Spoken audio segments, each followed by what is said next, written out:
We'd prefer if you left." The words landed like a folded napkin slid across a crystal table, quiet, deliberate, and oddly heavy. I was standing in the hallway under a chandelier that scattered light in little diamonds across the Persian rug, my coat dripping onto the silk, my hair a damp halo, the hem of my burgundy dress carrying a smear I could have sworn was grease. Everyone looked at me the way you look at a sudden stain on a tuxedo, embarrassed for the fabric and annoyed at the inconvenience of it all. For a breath the room held its shape, the chatter stalled. Amanda's smile, trained and white as museum porcelain, never reached her eyes. Richard stood with his hands in the pockets of his tuxedo jacket, as if that posture could steady the social weather. Patricia, as always, was perfectly composed, the kind of woman whose expression had been ironed flat a generation earlier and never needed recreasing. In the background was the sound of silverware on plates and the low hum of polite laughter that came from people who were very practiced at saying the right thing while meaning something else. I remember thinking, not nobly and not yet resigned, that I could step back into the rain and scrub the hem with my sleeve, that I could borrow a scarf from someone and slip away without anyone missing me. I could make myself very small, very fast. I had come prepared to do exactly that. Come and be seen just long enough to nod through the niceties, and then go home to the quiet of my flat, where the cat waited, and where I could take off the dress and put on a cardigan that smelled like my husband's workshop. Instead, the words, "the polite dismissal," hung in the air and found their mark in my chest. The daughter-in-law's voice had the clipped final tone of someone who believes decisions are gifts they are owed to make. It was the sharpest moment of an evening that had already been busy rearranging my insides. I stood there, soaked and shame-glued, and I felt every inch of the smallness they expected of me. I felt the pension in my bank account, the photos of Frank in his work apron taped to the mantel, the 2-minute silence of my front room after the kettle boiled. I felt, too, the years of being careful with words, careful with presents, careful with compliments that could be taken the wrong way. I felt the memory of David, at 21, leaning into me after his first child was born and saying, "She's perfect, Mom." It was the perfect sentence until the invitations started to come from a circle I had not been invited into on purpose. This was not the Christmas party I had imagined the week earlier when David called to say, "We'd love for you to come, Mom. Amanda really wants to meet you properly." Just hearing those words made me sew the hem of the burgundy dress again with my fingers. I had ironed the creases out of my best shoes, visited the salon for a blowout, and put aside a small part of my pension for a new pair of gloves. I had practiced making small talk in the mirror. The weather, the casserole recipe Amanda posted that I'd tried once, the grandchildren's latest milestones.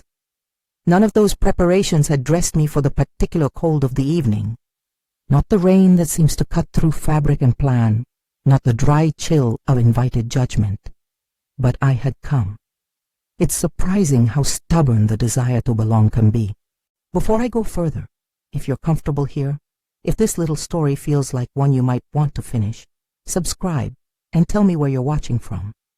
It helps me remember I'm speaking into more living rooms than the one where my cat, Buttons, is currently sitting in judgment. 3 months before that chandelier caught the drops from my coat, my life had been a quieter kind of weather.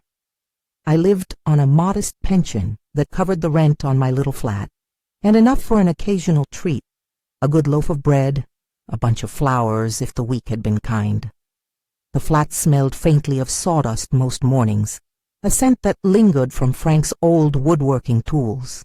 Frank had been a patient man who taught me to sand down a rough piece of oak until it fit my palm like a promise. His hands had been steady, and his jokes, half embarrassing all of them, still echoed in the corners of the kitchen. When he died, the silence in the house folded in such a way that I could see the shape of his absence on the mantel.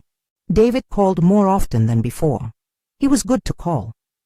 He lived in a different world, A world that ate conference calls for breakfast and folded them into lunch appointments. A world that included Amanda and a house that smelled of lemon and candles, of soap and well-laundered lines. David's voice on the phone was the same as it had always been, gently practical. He asked about curtains and about the plumber. He asked about me. He wanted me at this party in part because it was a holiday, in part because Amanda wanted both families to get on well. Something about merging traditions, about photographs, and in part because, he said without apology, it's important to me. So I said yes. There's no ceremony to these kinds of acquiescences. You say yes because someone you love asks it of you, and the initial thought of a little companionship at a family gathering is enough to smooth down the small anxieties. I began to imagine a night with roast and laughter, a night where Buttons would be pampered with catnip, and I'd come home feeling full in the chest from being part of something. It's foolish, maybe, to stake so much on one evening's behavior, but humans have a fondness for small investments. A dress, a fresh blowout, a new pair of gloves, that was my currency of belonging. Amanda had told me there would be a few people I should meet, nothing that would require me to pretend to be someone I'm not. Just relax, she'd said like a patient instructor. Be yourself, Mom. I am myself. But there's a difference between being yourself and the version of yourself that's been polished to fit into another's frame. I had practiced laughter in the mirror, timed to sound natural at the edges. I had prepared a small quip about Buttons, intended to charm. The day before, the salon had rung to cancel my appointment because of a staff shortage. I rearranged everything, sat with my disappointment, and convinced myself that I could at least make do with a quick dry at home. That morning the seamstress called. She was sorry. Her voice rung tight with an apology that barely covered the truth. The alterations wouldn't be ready until after the party. I pressed my palms together and told myself that none of those things were central. None of those petty indignities mattered. I would go anyway. The weather had a different plan. An uninvited ice storm blew in off the river that day, and the roads turned into a slow silver ribbon. The radio reported delays and amber warnings. At first I drove cautiously, sensible, I thought, like Frank would have said, keeping my hands low on the wheel. I stopped at lights that hesitated, and I turned on my emergency blinkers when I found a patch where the snow had met salt and made the pavement glass. The car had a heater that coughed on and off like an old man's voice, and I kept it on to watch the fog of my breath form little trembling clouds against the windows. Then I saw the car. It was a luxury sedan, the kind you notice when you've spent enough years around second-hand supermarkets and council estates that your eye has learned the economy of repair. Its bonnet was up. A woman older than me, or so I thought at first glance, stood by the engine with a look that was equal parts irritation and professional composure. She wore an overcoat that tried to say money without making a sound about it, and a hat that suggested she didn't want to be fussed. Her hair was white like sifted flour. There was a small, expensive handbag at her feet, the kind that is built like a safe and designed to hold a life's worth of details. I took the lane, slowed, pulled over 10 yards down the road, and killed the engine. The rain had turned into a sleet that made the air feel thin. There was a certain ridiculousness to the sight. Her car, in a ditch of slush at the edge of the lane, and me with my little hatchback, the tire tracks of someone who lived with creatures on the street and learned to park in odd places. I could have driven by. I could have called a tow truck from the safety of the warmth of my own cabin. I could have imagined, quite frankly, that someone of her standing had people and more appropriate solutions. Instead, I thought of Frank at his bench, the way he'd complain at a piece of wood, the way he would say, "You do what you can. You don't stand by when someone needs a hand." The memory wasn't a sermon so much as a muscle ache, old and familiar and occasionally inconvenient. I opened my door, shrugged off my coat despite the spray, and walked toward her. She blinked at me with the wary curiosity of someone who has had strangers offer miracles and nuisances in equal measure. For a moment she sized me up in the way women of our age do. The posture, the hands, the way my cardigan cut across my shoulders, small, sensible things. I offered, "Can I help with the battery?" in a voice that tried to sound casual. It came out quieter than I intended, softer than the sleet on the bonnet. She made a small sound that could have been a laugh or a cough and said, "I don't want to be a bother." "You're not a bother." The words were automatic, like humming a tune. I got under the bonnet. The cables were snapped in a way that made my teeth tighten. Someone had been under pressure. Perhaps someone had tried to jump the car. Perhaps the cold had done its excellent, invisible mischief. "You'll need a little elbow grease," I said, and she smiled, an expression that was almost a question. I fumbled in the back of my car and came out with a bottle of Coke. Frank taught me this trick. His voice, remembered in the tilt of my chin, said, "Acid gets rid of the corrosion, works like a charm." It's the sort of thing you remember because it's silly and therefore memorable, a tiny miracle in a glass bottle. I poured the dark fizz over the corroded terminals. The bubbles worked in little earnest explosions, and the smell of caramel and metal filled the space between us. The slush spat at the hem of my coat. She watched with something like admiration at my fumbling competence. When I hooked up the cables, the engine coughed awake, and then settled like a beast relieved to be breathing. We laughed because the small stupidness of a Coke trick felt like an inside joke, and for a moment the world held its balance in a way that suggested kindness could be an equal exchange. She introduced herself finally. "Eleanor," she said. "Eleanor Whitman." The name landed heavier than I'd expected. It was not just a name. It was punctuation. A capital letter that belonged in headlines and in the dust of boardrooms. There are names that make you look twice, like a familiar tune made new by a different key. I said my own name, Margaret Sullivan, because manners still mattered on the side of the road. She examined my hands as she said it, like someone cataloging the way a life carries itself. The faint callus on my right thumb from the can opener I used to open tins. A faint scar on my knuckle from an old pruning knife Frank had once left within reach, and the chipped nail polish that told of evenings where I'd tried to be proper and given up when my cat unrolled the toilet paper. Eleanor's gaze, when it found my face, did not flick away. There was no condescension there. There was curiosity, and in its wake, a kind of weary humor. "You did that with a Coke bottle," she said, and there was a pause where the world shortened to the small sound of our breath and the soft ticking of the radiator in my car. "Yes," I said. Frank called it a mechanical miracle. I wanted to be amusing and failed, and then decided to be plain instead. "It's what he taught me." She looked at me again, longer this time, and there was something that moved through her as if she were recognizing an old familiar shape. "Come with me," she said, and it wasn't a request. It was an invitation with the force of a decision. "We're going to the party. I don't like waiting in the cold." That, in itself, made little sense. I could have been the most modest of women and still understood the oddity. A woman like Eleanor Whitman, a name that sat in the air like a statement, choosing to be rescued by a stranger and then deciding to accept the stranger's company into the very house where the family she belonged to was hosting the party. I hesitated. My dress was patched with grease from the engine. My hair was a damp halo that no salon could have pretended was planned. My gloves had a salt smear from the driveway. She smiled at my hesitation like someone who had had to make quicker decisions than socially awkward ones. "You smell like the rain," she said, and it came out as something soft and approving. "And besides, it will be amusing." Amusing? The word lightened something inside me.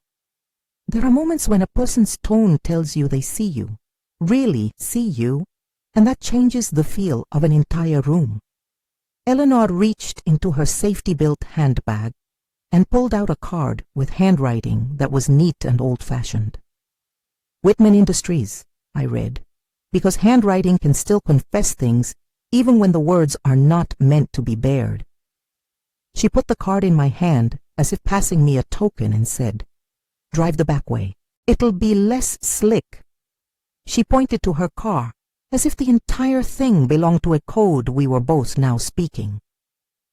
As we drove to the mansion, the roads were a pale threat.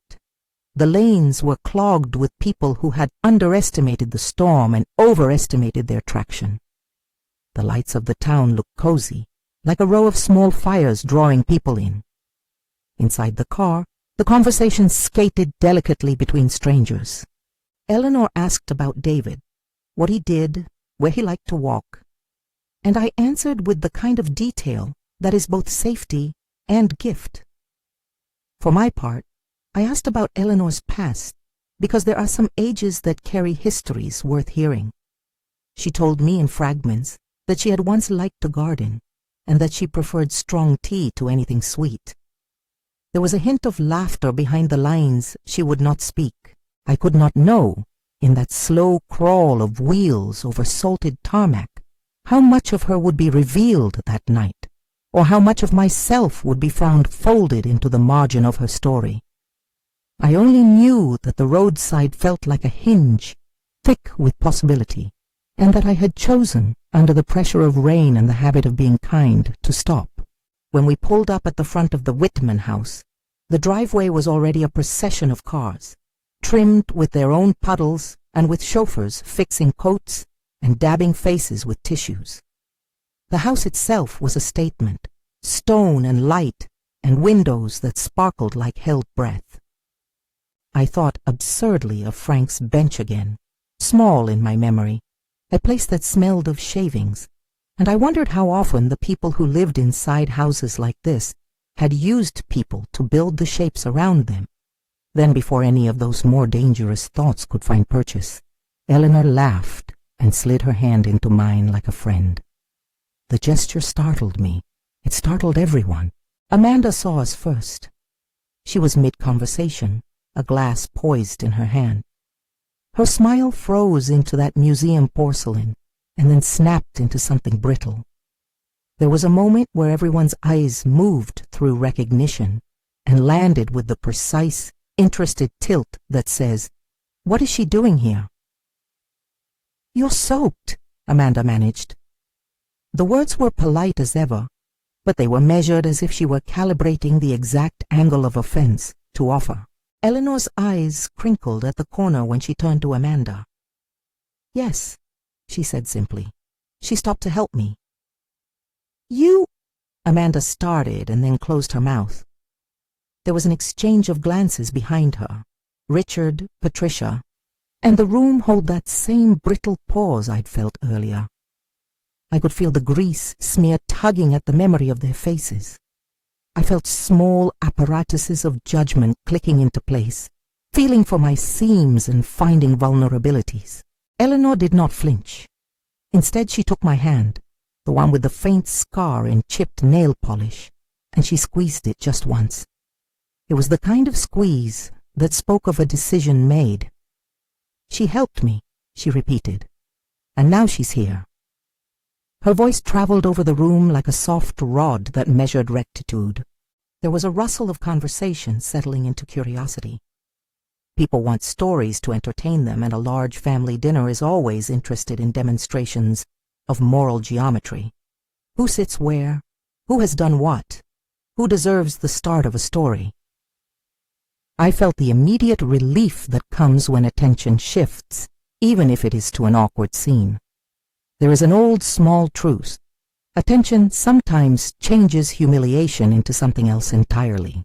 For the first time in that hall, I felt a twinge of being seen in a manner that held warmth rather than the coldness of being politely sidelined.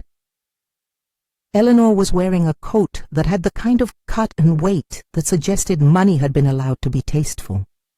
But what hit me in the quiet that followed was not her coat.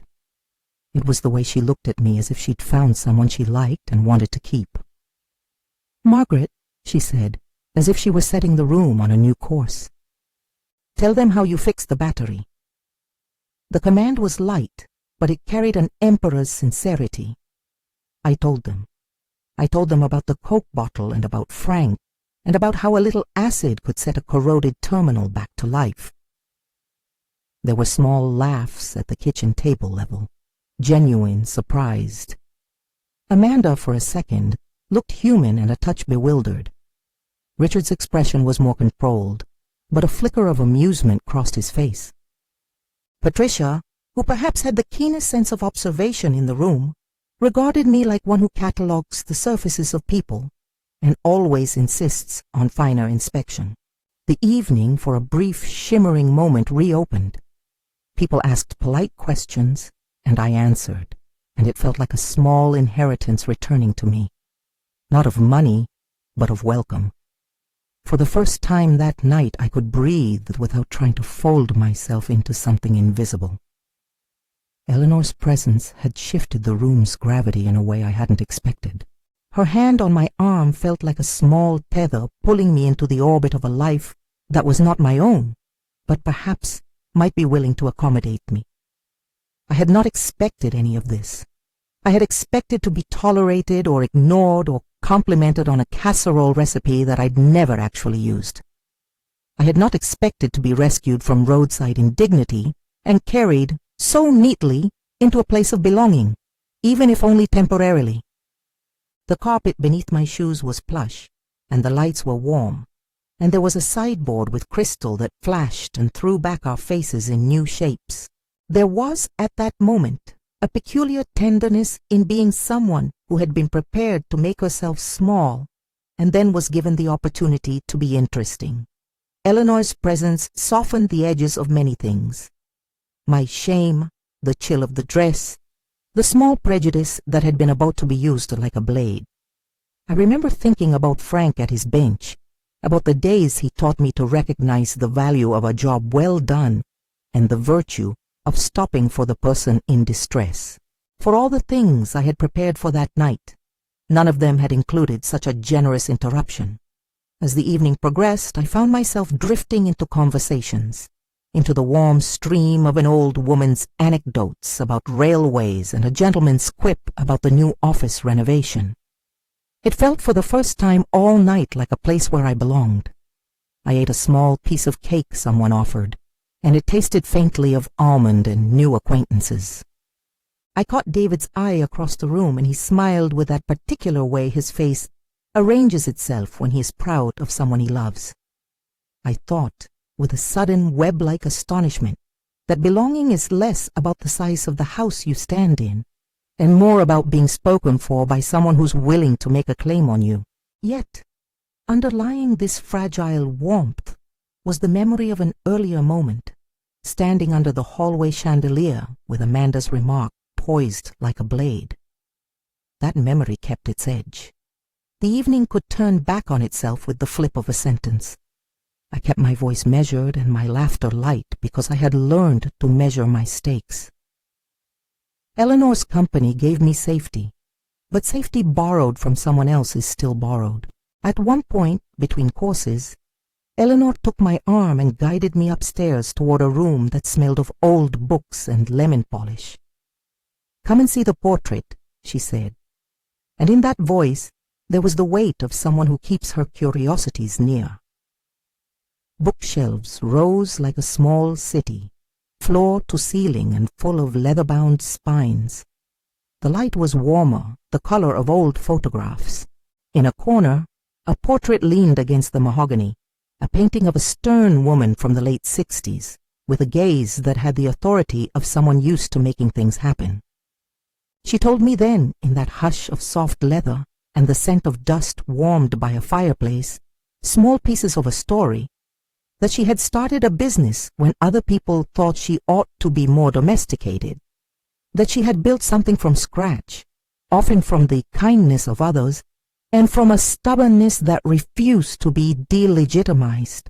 I listened because there was a kind of reverence in hearing about the way someone's life was braided into a company, into a legacy. "That one," she said, pointing to the portrait, took a risk. Her finger brushed the gilt frame in the kind of absent way you caress the edges of things that have carried you.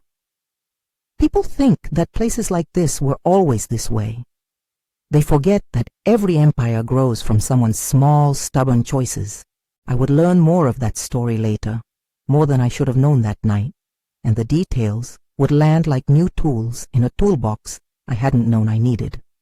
For now, I stayed by her side and listened.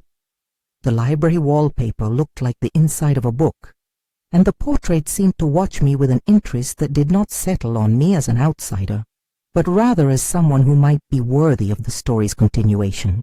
There is an odd disobedient joy in beginning to see yourself through the lens of someone else's kindness. It strips away some of your protective varnish and reveals the plain wood of what might still be useful. I think that was what Eleanor was doing without either of us naming it. Finding usefulness where others had been content to find a social oddity. I, who had come to be a small and welcome ornament in my family's life, was suddenly a person with useful hands and a story that, for whatever reason, interested her. That night, I left a different woman than the one who had driven through slush with a cancelled haircut and a worry tucked beneath her ribs.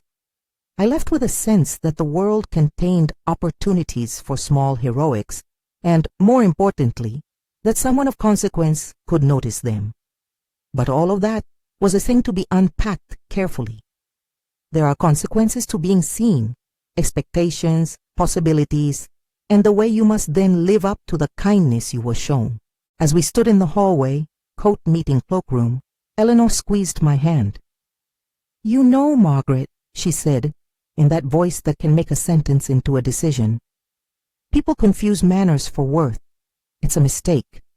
Worth is what you do, not the label on your dress." I wanted, in that instant, to thank the husband who taught me to fix a battery and to be grateful enough to let the warmth find its way into me without letting me become a boastful thing. I promised myself as I stepped out onto the drive and the cold hit my cheek like a small, honest slap, that I would not let this be a one-night reprieve. There was a smallness in my chest that recognized a possibility, and with it, the old fear that such openings are often temporary. Amanda watched us from the doorway with an expression that had not yet settled into its next costume. There was something like a question in her face, something unfinished. Eleanor turned back and looked at me with eyes that did not require my explanation. "Stay," she said softly. "Stay and talk to them. They might be better company than you think." I hesitated, not because I feared whatever Amanda might say next, but because the night felt too full of sudden kindnesses for me to accept without measuring what I owed. I took a breath, and then I stepped forward into the house, into the light, and into the small, risky unknown of being considered worth more than polite tolerance. There are decisions that mark chapters without your consent. Sometimes they arrive coated in mud and coke stains and seem hardly dressed for change. I had no idea then how the evening would end, what the morning would bring, or how one small choice by the roadside would bend the pattern of my life into a new shape. I only knew the feel of Eleanor's hand on my arm, the smell of wet wool, and the hum of a house that both admitted and tested you. We moved deeper into the room, the murmur of conversation rising again. I could see David, his posture open and relieved. He waved as if to say, "There she is." Amanda's smile was still a little tight. Richard's fingers drummed on the arm of a chair. The portrait from the library waited in its frame like a promise deferred. And then, as plates were cleared and the house settled into its nocturnal rhythm, I felt the tug of something inevitable. There would be questions. Questions about why I had been late, about the state of my dress, about the mechanics of a battery fixed with a soft drink. I braced myself for the polite cruelty of curiosity, for the sensation that being small is a position many will try to return you to. But before any of those questions could fully form, Eleanor leaned close and began to tell a short, sharp anecdote about how in 1969 she had driven through worse weather to get to an inaugural meeting, and how no one then, not one person, had believed she would succeed. Her voice filled the room like someone reading the first line of a novel aloud. Heads turned. The air shifted. What happened next is where things begin to admit of two versions. The one people will later tell you with the gloss of consequence, and the one I remember with the intimacies of fright and hope. But that, like most things worth listening to, will wait for another chapter. What happened next is the kind of thing that looks different depending on who tells it, but I will tell it the way I remember feeling in my bones. As if the room had tilted, and someone had turned the lights up so you could see the dust motes spinning in the air, and more importantly, which direction the draft was coming from. Eleanor cleared her throat. It was small and precise, like a teaspoon tapping the rim of a cup to call attention. The story she told about that meeting in 1969, about a room that had once laughed at the idea that a woman could start a business and keep it, was not a long speech. It was a series of sharp, quick lines that landed like the steady pluck of a well-tuned instrument. People leaned forward without meaning to. Even Amanda's expression, which rarely softened beyond a corporate smile, loosened in the slightest. There was an honesty to Eleanor's voice that made pretense sound suddenly unnecessary. She started in a back room with 2 folding chairs and a ledger, she said, pointing in the general direction of the portrait, as if the painting might blush at the compliment. She took on contracts nobody else wanted. She paid suppliers with promises sometimes. She hired men and women who needed work, not who could stand on a stage and pretend to be something they weren't. She paid attention to the people who made the place run. That is how you build something that lasts. It is one thing to hear someone praise your past. It is another to watch them unpack the present like it's a suitcase and find nothing but receipts for the wrong things. Eleanor's voice shifted. Where she had been reminiscing, it became an instrument for correction. There's a difference between profit and purpose, she said, and the sentence was like a glass placed quietly on a table, not loud, but enough to be heard across the room. You can grow numbers or you can grow people. The two aren't the same. There was a stifled sound, someone clearing a throat, the ripple of a napkin shrugged against a knee. Richard straightened as though someone had suggested the chandelier could use a polish. His jaw tightened with the way people hold bones in when they suspect a surgeon has entered the room. I watched him, and in his face I could see the same corporate neatness I had watched in Amanda's. Habits of polish that can sometimes rub out the grain beneath. That's a very romantic way to tell business history, Richard offered. It was a phrase as lean as a buttoned shirt. He meant it to be dismissive but not cruel, the kind of correction someone gives a neighbor about their taste in garden gnomes. Eleanor did not blink. Romance builds rockets sometimes, Richard, she said. It builds companies too. Your father built this place on a set of promises that counted for as much as the contracts. You have, many of you, forgotten how to keep a promise. The room rearranged itself again. You could feel the classical music of small talk sputter and then stop. For a moment I was surprised at how quiet my own breathing sounded. Then Eleanor took my hand, as steady as a post on a porch, and led me toward the library door. We stepped inside the narrow hush as if into a movie set that had been waiting for actors to step on stage. The library smelled like leather and lemon, and the kind of dust that remembers names. Eleanor shut the door behind us, and, for reasons I did not quite understand, her expression softened into something like charity. I am tired of watching people who have forgotten that business is made of people, she said, and she sat herself without asking. Her fingers found the arm of a chair the way someone whose decisions have left traces does, like hands finding old paths. Margaret, I want you to sit. There are moments when the light in a room shifts and you feel your life offered to you on a tray. That is a dramatic sentence, perhaps, but there it is. Eleanor was not theatrical. She was exact. She set 2 teacups on a side table, as if she modeled civility for the shelves. You are dry, she observed simply, an assessment rather than a compliment. I know what the rain does. It strips people back to what they are. Tonight your work was a small thing. It was honest. It was useful.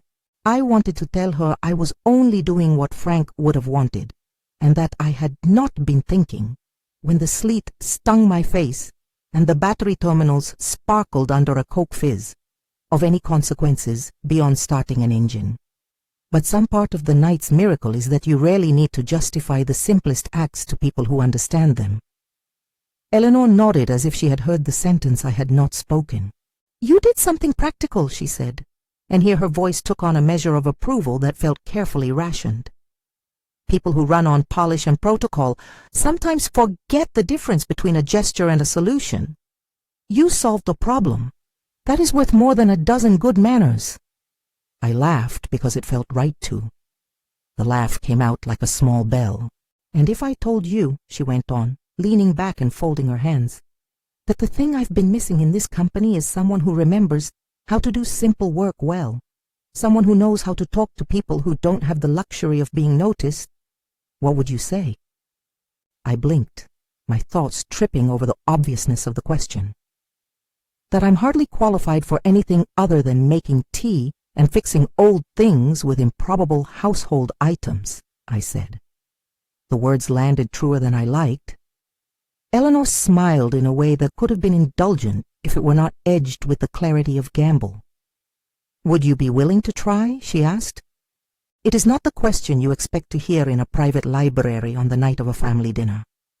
It is a question you expect at a job interview in an office with a printed sheet and a manager's practiced face.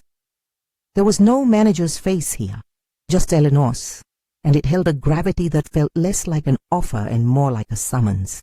She explained then, as plainly as if she were listing the items in a recipe, that the company needed to remember who it had been built to serve. There were community programs shelved like old plans. There were suppliers who had been given the cold shoulder in the name of optimization. She said the word values, like someone trying on a coat she once loved and wondering if the shoulders still fit. I have been around long enough to know when a place has started to believe its own press releases, she said. I don't have the patience for more spin. I want something real. I want someone who will walk neighborhoods with me, not just talk about them over hors d'oeuvres. She paused, and the room felt very much like the hinge we had been standing on since the roadside. I'm offering you a trial, she said. A 6-month trial. Head of community engagement, values implementation. $75,000 for the period. We'll see if the work has the right shape. The number was exact and honest, and for a moment it hung in the air between us like a currency I didn't know how to hold. $75,000. Those figures can be dizzying when you are used to counting pounds on a pensioner's budget. I watched the muscles of my face move. I had to count to 3 before I could breathe without my chest lodging in my throat. I began, and then thought better. What kind of person asks, are you sure, when someone is deliberately offering them a chance to do meaningful work? What would it actually mean? I asked instead. What would I be expected to do day to day? Eleanor's eyes lit with the kind of seriousness that makes plans feel less hypothetical. She named things without dressing them up, visiting factories, talking to managers and workers, meeting heads of charities, walking the neighborhoods where the company's supply chain began. You'll be our bridge, she said. You'll have autonomy to find programs that reconnect the company to the people who built and maintain it. You won't be a figurehead. You'll be allowed to make small, practical changes. It was an offer exactly as the transcript had laid it out. No more, no less. A 6-month trial, $75,000, the title given straight. I thought of buttons curled on the windowsill at home, of the small, steady cadence of life in my flat. I thought of Frank at his bench and how he'd have whistled at the sound of such straightforwardness. I thought of David's voice saying, "It's important to me," months before. I felt an odd, bright tetherbed of fear and possibility. And will I need references, I asked, because that is how you ask whether an offer is real. You make it small, practical. Eleanor laughed softly. No. She shook her head. We don't need another CV on a shelf. We need someone who will go and talk to real people and then come back and make the board listen. The word board made my throat dry. I pictured a table with chrome and faces that could sharpen into minutes and memos. It is one thing to be welcomed at a party. It is another to be asked to walk inside the mechanisms of influence. The moment was a cliff edge of respectability and responsibility. It will not be comfortable, Eleanor said, as if she had read my caution. You will find parts of the company you like and parts you will have to push against. You may be ignored at first. You may be told that sentiment is a cost. You will be offered phrases. You must convert phrases into work. And if I fail, I asked. No one's voice ever manages to sound confident asking about the shape of possible failure. Then you tried, Eleanor said. And we move on. But I think you'll surprise yourself. There are decisions that feel like small ones and yet turn out to be the sort that stack themselves into a life. I thought of the rain-swept hedgerow and of the sliver of fizz as it worked at a corroded terminal. I thought of how Frank would say, "You do what you can." I thought of the particular smallness I had worn like an old cape, and of how strange it was that someone I had only just met at the roadside believed I could do more. Will Richard be involved? I asked. There are places where family and corporate life are the same thing, and I wanted to know whether this was an eccentric whim of Eleanor's or a change with ballast. She will need to be told, Eleanor said, but this begins with me. Tell him I have made a decision. He will grumble. He will do the face where he imagines being mildly inconvenienced. But old houses respond to a steady gust now and then. I don't know how to speak to a board, I admitted. We both laughed then. Two women laughing at the absurdity of a woman who could not fill in forms being handed a formidably named role. If you know how to listen, you know how to lead, she said. And you've already demonstrated both. The practicalities came next. She hinted that the family attorney, James Morrison, would draw up the terms. She instructed me not to speak of the offer that night as a fait accompli. There are politenesses you owe to family before the paperwork is done. I understood. The last thing anyone needs is to have their Christmas dinner turned into a contract negotiation. Eleanor was a lady of decisions, not of public displays. We stood up then, as if to close a book. She put a hand on my shoulder, a steadier, longer touch than the squeeze in the hall, and for a moment I felt like someone who had been given a map. You'll have time to think, she said. But if you're willing, write down 3 small things you would change in a week. Bring me the list in the morning. That night I hardly slept. I sat in my little flat with a cup of tea gone cold and a pad of paper where my list lagged uncertainly between fix Button's favorite cushion and take longer walks with David. I had to make the list into work rather than wish. I wrote, visit the small supplier outside town. Ask why the community fund stopped issuing grants. See if the company's delivery drivers had a winter coat provision. They were small things, practical and humble. I rolled the paper into the folder that held David's letters and the prescription slips and went to bed with Button's face peeking at me, nose twitching, as if she too wanted more of the night's mystery to be true. The following morning was ordinary in every way that mattered and extraordinary in the way it rearranged priorities. James Morrison called for tea and downstairs instructions, as if professionals are always most convincing when they begin with a kettle. He was a man with an even voice and a habit of making legal arrangements sound homely. He recited the terms plainly. 6-month consulting trial, $75,000 to cover the period, a remit focused on community engagement and values implementation.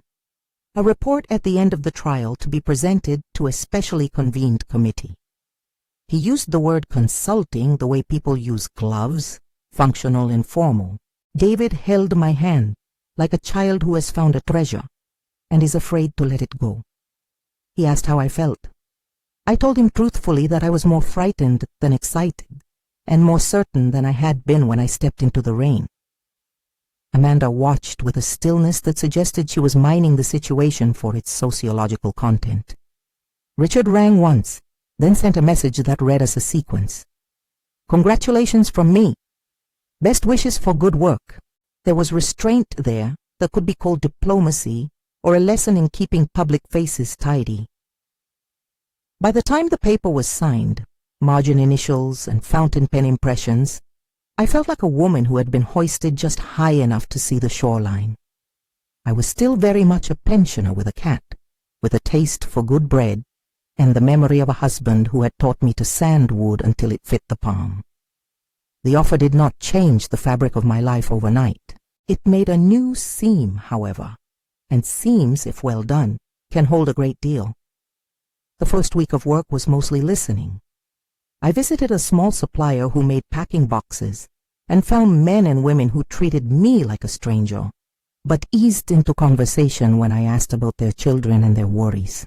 I sat with a woman in a community center who remembered the days when Whitman Industries used to sponsor a youth football team and wept into a tea towel when she described the loneliness that followed the program's end. I listened to delivery drivers speak about winter tires, about the oddity of people above them who thought them invisible, and to a young project manager whose main job had been to optimize routes and had never been asked how their employees' children were faring.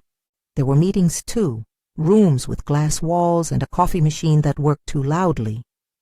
There were moments when people used the word values like a banner and then returned to spreadsheet talk. I learned to hold both dialects at once, to be able to sit in a meeting where quarterly forecasts were explained and then go out and buy someone a coat who could not afford one. It was work that made me tired in a different way than pampering a dinner party ever had. It left me at night with the kind of exhaustion that is full and honest. Eleanor observed with the careful interest of a gardener who watches where each new plant likes to put down roots.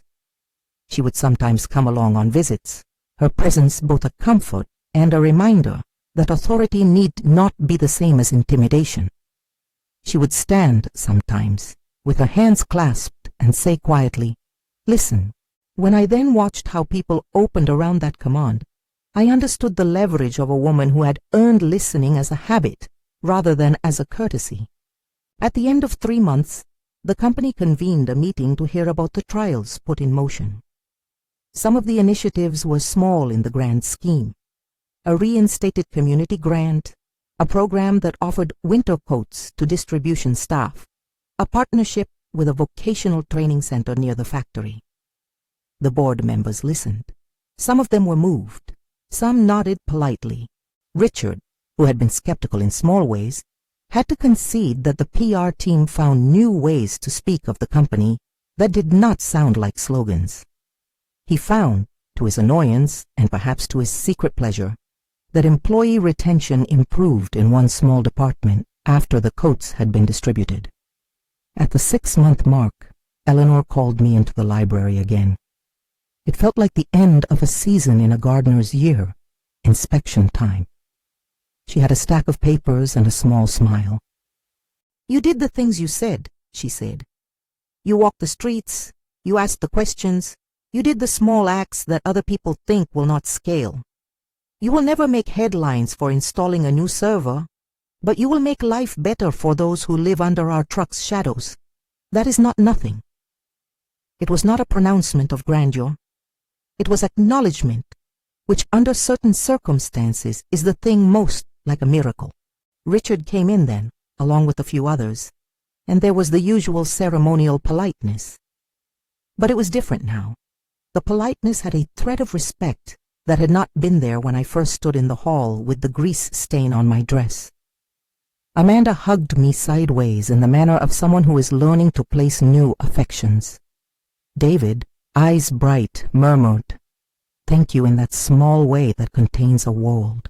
Eleanor took my hand one last time in front of them all and said, "We will keep doing this, not to be seen, but because it is right." Her voice had the soft iron edge of someone who had made many lonely choices. "And Margaret," she added, eyes finding mine, Thank you for stopping on a cold road. Why I helped a millionaire instead of being on time for my son's mother-in-law's party. It's because, in a small slippery second by the side of the road, I did what Frank would have done. I did not ask whether the woman in front of me had titles or money. I asked whether she needed a hand. The choice was not strategic, it was habitual. It was a kindness I would have given a neighbor, a stranger, a friend. I did it because sometimes the right thing is the only thing that will fit in your hands. The offer that followed felt like an improbable bloom from that habit. It did not buy me a crown or a new house. It gave me work that had weight and the chance to keep company with people who remembered why the company had started. It gave me mornings that matter and afternoons that demand attention. It reassembled me in small pieces into someone who could be useful again. I do not say any of this to boast. I tell it because the odd algebra of human life sometimes adds up in ways you cannot predict. I tell it because there are people watching who feel small and unseen, and who worry that a single misstep, being late, being ink-stained, being honest, will cost them everything. It won't. Sometimes it will cost you a damp hem and a bit of pride. Sometimes it will give you a doorway. If you have a moment like that, when you hesitated and stepped forward, I would love to hear about it. Share in the comments a time a small kindness changed things for you. Tell me where you're watching from. It helps keep the kitchen table wisdom alive. I still have buttons, and she still thinks my lap is the center of the universe. I still go to bed counting the things Frank taught me. How to plane a board so it sits true. How to find the right grit of sandpaper. How to listen when someone is trying not to say something.